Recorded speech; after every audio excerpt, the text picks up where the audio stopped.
What's up mga tropa? Scooter Kid ulit. Check nyo tong front shock na Mio Soul I-125. Bangis ng kulay mga tropa. Samurai paint ang ginamit natin dyan kaya ganyang kaangas yan. Shout out sa Samurai Paint Philippines. Kung gusto mong malaman kung paano natin ginawa yan, watch mo yung buong video tropa para makakuha ka ng idea. At huwag mo na rin kalimutang i-like, share mo na din para makita pa ng iba pa natin mga tropa dyan. Alright, tara tropa, sisimulan na natin to. Let's go! At meron ako dito TTGR front shock mga tropa. Brand new to no? Pang Mio Soul I-125. So ito, yung pipinturahan natin mga tropa. Iko-custom paint natin to. Shemperds, ang gagamitin natin, Samurai Paint. So ayan mga tropa no? Brand new yan, hindi pa yan nagagamit ano? So, ito yung kulay niya, black. So, para maging maangas, pinturahan natin to. Pero bago natin pinturahan niya, mga tropa, ang unang-una natin gagawin, tatanggalin muna natin yung pinturang black. I-strip to metal natin to. At nilagyan muna natin ng masking tape, yung pinaka-oil seal niya, mga tropa, para hindi naman ma-damage. At ito yung gagamitin natin, paint remover, strip sol na brand ang ginagamit ko, mga tropa. At kung gagamit kayo ng paint remover, mga tropa, gumamit kayo ng protection, mag-gloves kayo, maglagay kayo ng arm sleeve or jacket para at least protektado kayo dahil mahapdi yan pag napunta sa balat.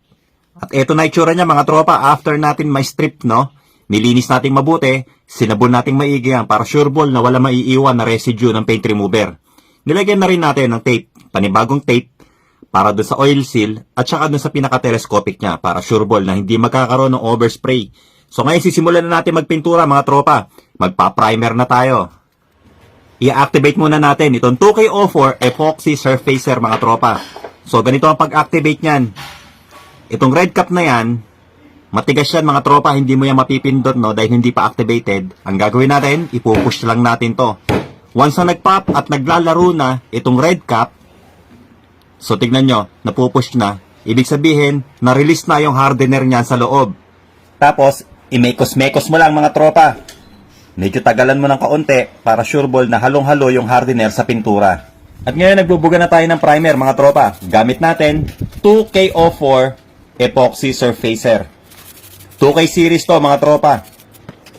At after matuyo ng primer, magbubuga naman tayo ng black. Ang gamit natin, black 30109. Tuyo na yung binuga natin black. Kaya pa pwede na tayo mag marble effect mga tropa. Gagamit ulit tayo, kapirasong plastic, lulukutin natin. At saka itong sparkling silver. Ang code nito, 391701. So, ima-marble effect natin, yung 3/4 lang ng front shock natin. Dahil yung bandang itaas, solid black yun mga tropa na nagpe-fade. So, ganun yung gagawin nating design dito. So, kung mapapansin nyo, yung nilalagay ko na marble effect, halos 3/4 lang ng size nung front shock natin.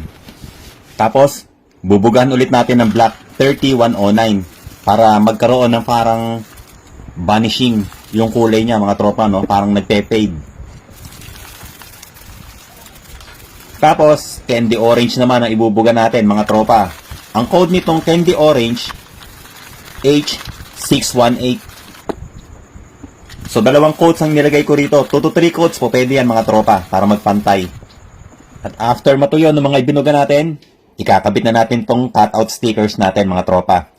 Siyempre, pangalan natin na ilalagay natin dyan para may souvenir naman kung kanino man mapupunta itong front shock na to. Alright! At pagkatapos natin makuberan, bubugahan natin to ng white. Gamit natin, white 2102. Tapos, tatanggalin na natin itong mga cover natin, ano? And then, tatanggalin na rin natin itong vinyl cutout stickers natin. Basta be sure, bago kayo magtanggal ng mga cutout stickers or kahit na yung mga masking na ginagamit, ano? Dapat, tuyo-tuyo yung pintura, mga tropa, para hindi ma-damage yung pintura nyo. So, ayan mga tropa, lumitaw na yung pangalan natin. At ang last step, magta-top coat clear na tayo mga tropa. Ang gamit natin dito, K1K na clear.